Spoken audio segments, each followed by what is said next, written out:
Iran menunjukkan kepada dunia bahwa mereka makin dikdaya karena sukses memporak-porandakan kota-kota di Israel dan membuat Donald Trump berpikir berulang kali ketika hendak melanjutkan perang.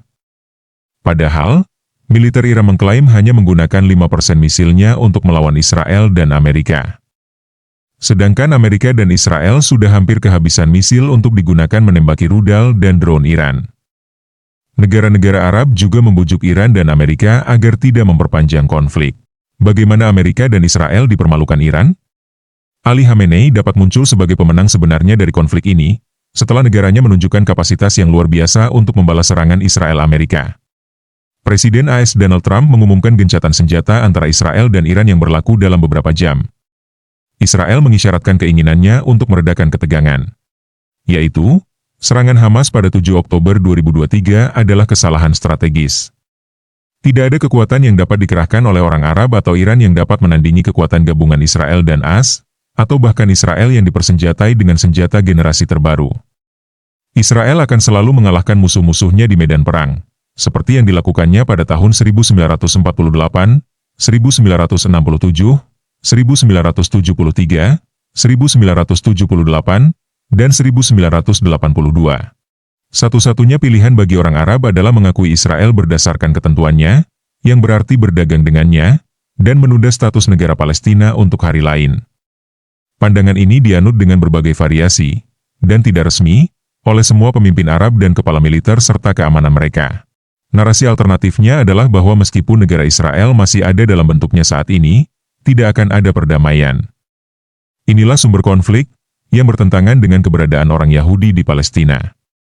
Perlawanan terhadap pendudukan akan selalu ada, tidak peduli siapa yang mengangkat atau meletakkan pentungan, selama pendudukan itu terus berlanjut.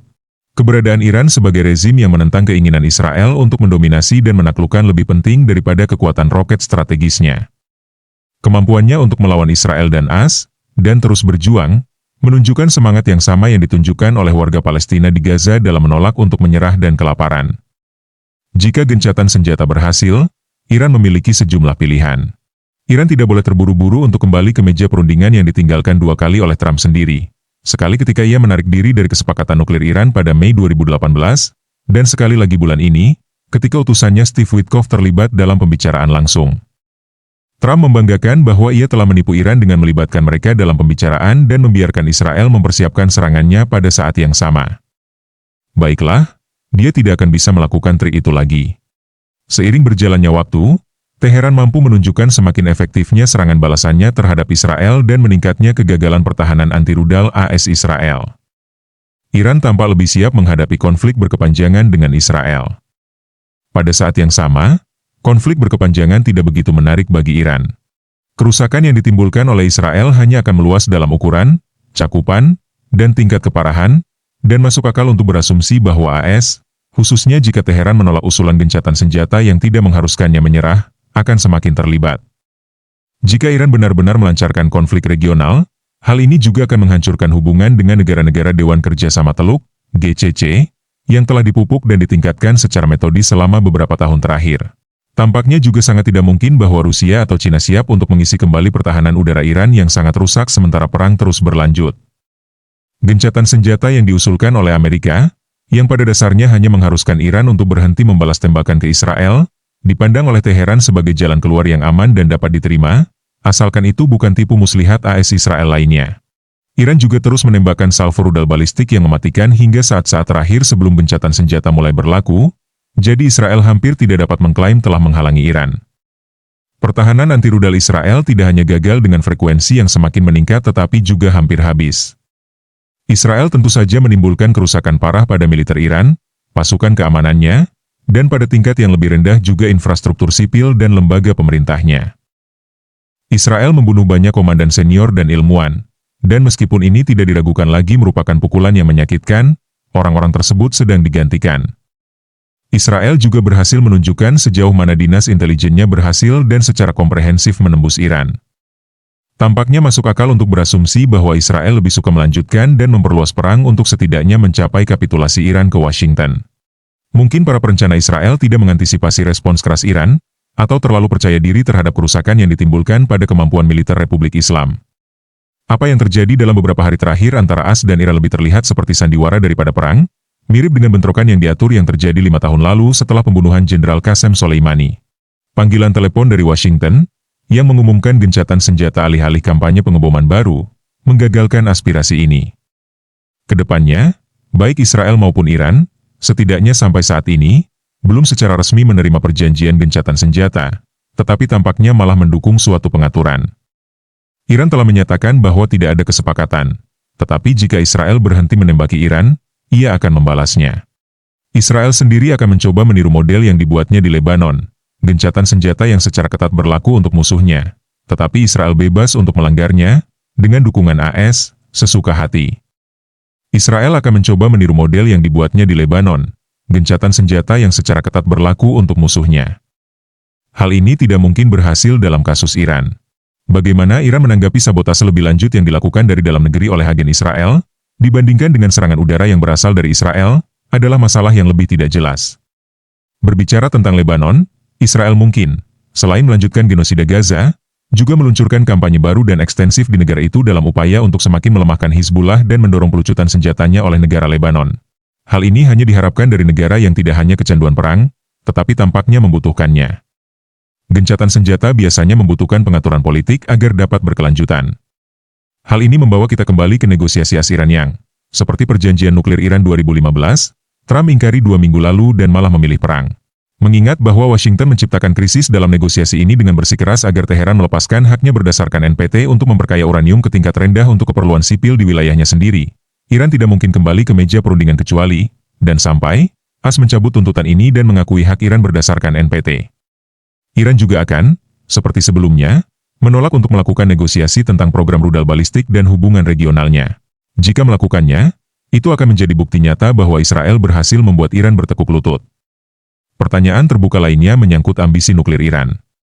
Dalam 12 hari yang singkat, Israel dan Amerika Serikat telah menghancurkan NPT dan bahkan rezim regulasi nuklir yang telah ada selama beberapa dekade. Perang Israel-Hamas merupakan awal dari agresi Iran di masa mendatang di Timur Tengah. Itu terbukti ketika Israel melancarkan serangan selama 2 pekan berturut-turut pada pertengahan Juni lalu.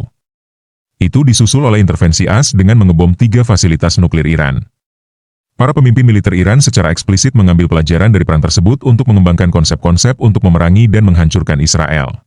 Para pejabat senior Iran berpendapat bahwa perang tersebut telah mengungkap kerentanan kritis Israel yang dapat mereka manfaatkan. Mereka secara khusus meneliti cara-cara untuk menggunakan kekuatan proksi dan teror untuk mengacaukan negara Israel dan masyarakat Israel. Iran tidak akan dapat berperang dalam skala ini di masa mendatang, tentu saja. Namun, pemikiran Iran ini mencerminkan aspirasi regional Teheran dan nada wacana rezim saat ini. Pemikiran ini juga menggarisbawahi pentingnya melihat perang Israel-Hamas dalam konteks upaya Iran yang lebih luas untuk mendominasi Timur Tengah. Fokus yang sempit pada situasi di jalur Gaza mengabaikan implikasi dan risiko jangka panjang perang bagi Amerika Serikat dan mitranya. Para pemimpin politik AS membuat klaim bombastis tentang memberikan pukulan telak terhadap fasilitas nuklir Iran di Fordow, Natanz, dan Isfahan. Namun, penilaian militer tampak lebih hati-hati tentang kerusakan yang ditimbulkan, terutama dalam kasus situs pengayaan Fordow, yang terkubur di bawah gunung. Waktu akan menjawabnya, tetapi sentimen umum tampaknya tidak optimis. Bagaimana dengan Trump? Jika gencatan senjata tetap berlaku, dan jika dari sini membuka jalan bagi kesepakatan nuklir baru, Trump akan secara bombastis menggambarkan dirinya sebagai pemenang, pembuat kesepakatan, orang yang cinta damai, sambil juga memulihkan kredibilitas di antara basis maganya yang kecewa. Sedangkan Perdana Menteri Israel Benyamin Netanyahu mungkin muncul sebagai pecundang terbesar. Netanyahu tampaknya tidak berhasil menghancurkan program nuklir Iran. Juga tidak mampu menyeret AS ke dalam konfrontasi militer yang berkepanjangan dengan Iran. Dan sangat mungkin bahwa impiannya selama puluhan tahun tentang perubahan rezim di Teheran akan tetap seperti itu. Israel mengalami kerusakan lebih parah akibat rudal Iran dalam 12 hari dibandingkan dengan kerusakan yang dialaminya akibat roket buatan Hamas selama 2 tahun, atau bahkan akibat perang selama berbulan-bulan dengan Hizbullah. Dalam 12 hari, warga Israel telah menghadapi kerusakan yang terjadi pada blok apartemen yang sebelumnya hanya terjadi di Gaza dan Lebanon akibat pesawat Israel, dan itu merupakan sesuatu yang mengejutkan. Sasaran strategis telah diserang, termasuk kilang minyak dan pembangkit listrik. Iran juga telah melaporkan serangan terhadap fasilitas militer Israel, meskipun rezim sensor ketat Israel membuat pernyataan ini sulit diverifikasi. Dan akhirnya, rezim Iran masih berdiri tegak.